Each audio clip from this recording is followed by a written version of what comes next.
Bismillahirrahmanirrahim. Assalamualaikum warahmatullahi wabarakatuh. Saya akan menjelaskan paper saya yang berjudul Perancangan Sistem Pakar dalam Mengidentifikasi Tanaman Beracun Menggunakan Metode Dempster-Sapper.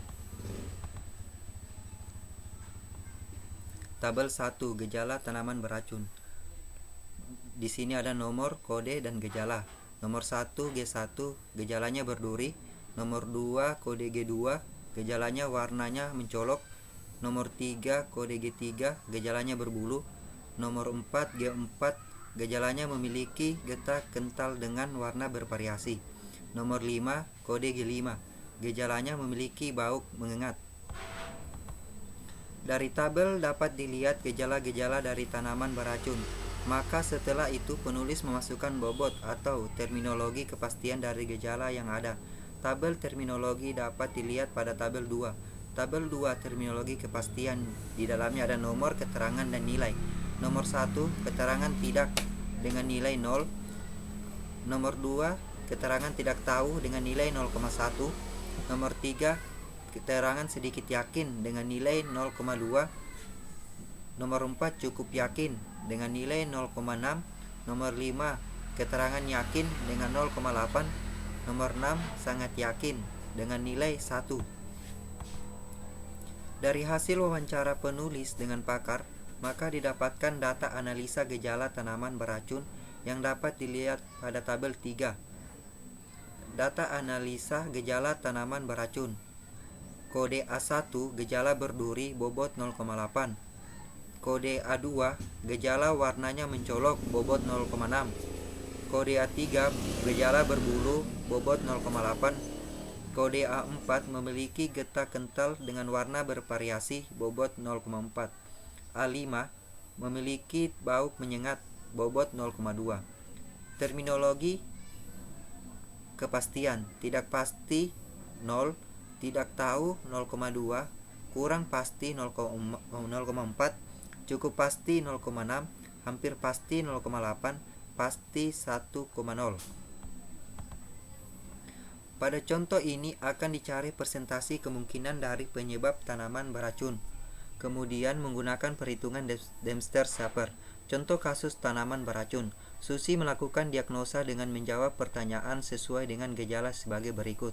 G1 sama dengan 0,1 sama dengan M1. G2 sama dengan 0,6 sama dengan M2. G3 sama dengan 0,8 sama dengan M3. G4 sama dengan 0,4 sama dengan M4. G5 sama dengan 0,5 sama dengan M5.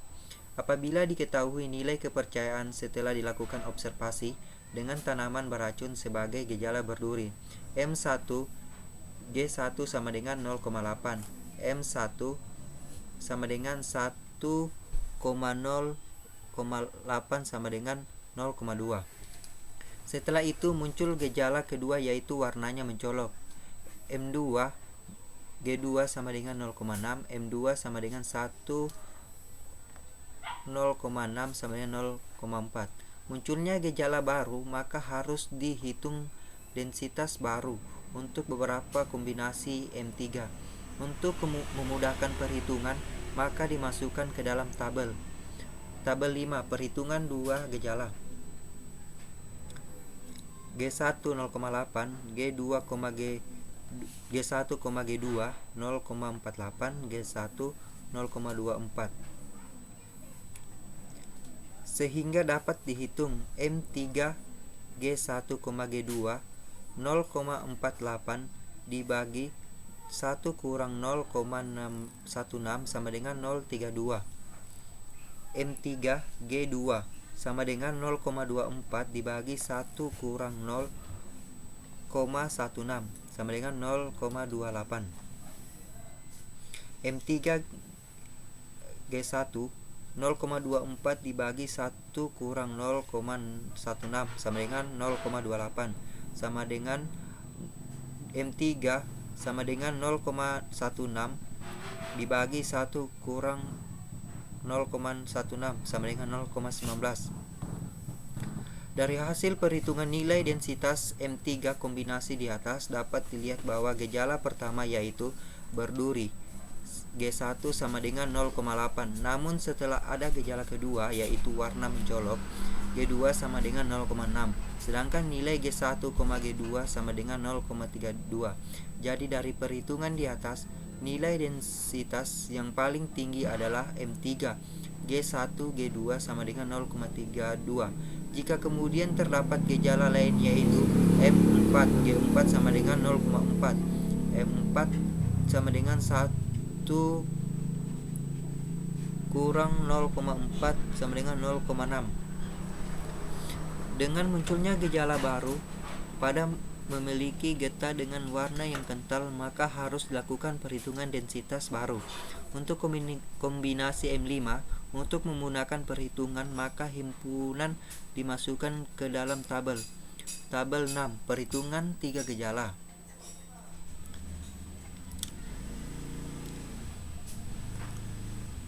Sehingga dapat dihitung M5 G4 sama dengan 0,336 tambah 0,224 tambah 0,224 tambah 0,128 dibagi 1 kurang 0,032 sama dengan 0,94. M5 G1, G2 0,084 dibagi 1 kurang 0,032 sama dengan 0,86.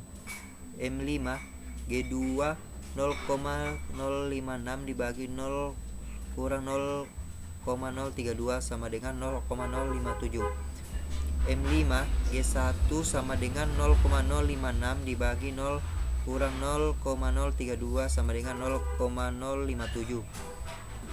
M5 sama dengan 0,128 dibagi 1 kurang 0,128 sama dengan 0,033.